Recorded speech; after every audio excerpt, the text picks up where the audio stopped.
अजय प्रहार चैनल में आपका स्वागत है।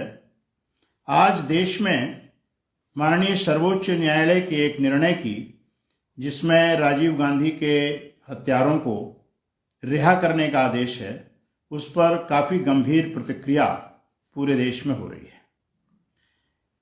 दरअसल राजीव गांधी की हत्या और उनके साथ जो लोग और मरे, खासतौर से जो सुरक्षा में लगे हुए थे, वो सुरक्षा कर्मी भी मरे, कुछ घायल हुए, कुछ अभी जिंदा हैं, उन घायलों में उनका इलाज चल रहा है। तो ये पूरी जो एक स्थिति है, उस स्थिति की जो प्रतिक्रिया है, वह प्रतिक्रिया बहुत अच्छी नहीं आ रही है।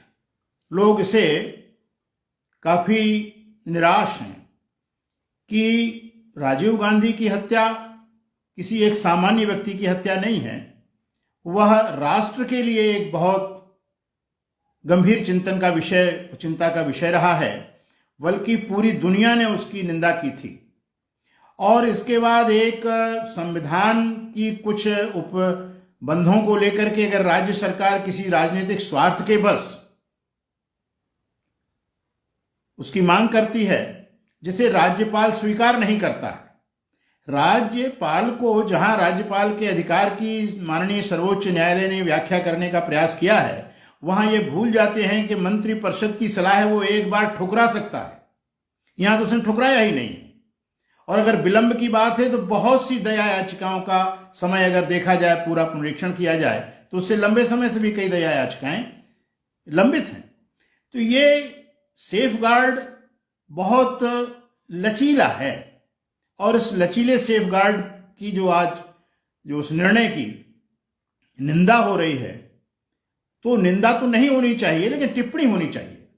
और उस टिप्पणी को माननीय सर्वोच्च न्यायालय को बहुत गंभीरता से देखना चाहिए। हमारे नीति वाक्य में कहा गया है, बिना विचारे जो कहे सो पाछे पछताए।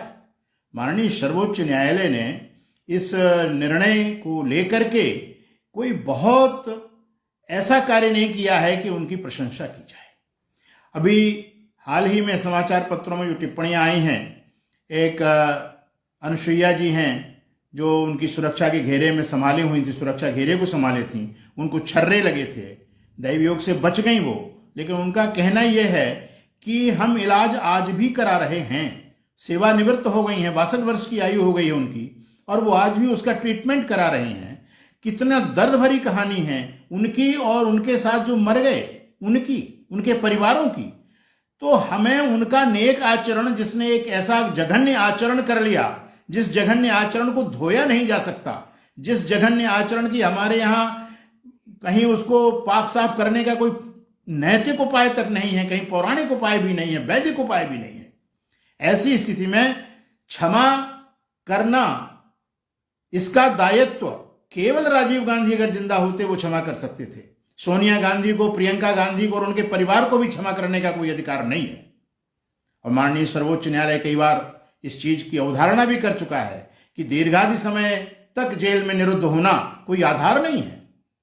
तो ये सब बड़ी विचित्र स्थिति है, और इस समूची स्थिति को लेकर के आज पूरा बुद्धिजीवी वर्ग, जिसको किसी राजनीतिक स्वार्थ से कोई लेना देना नहीं है, वो आज माननीय सर्वोच्च न्यायालय के इस निर्णय की सराहना नहीं कर रहा है। इसको एक ऐसा महसूस कर रहा है कि उससे बड़ा एक झटका लगा है, धक्का लगा है, आघात लगा है।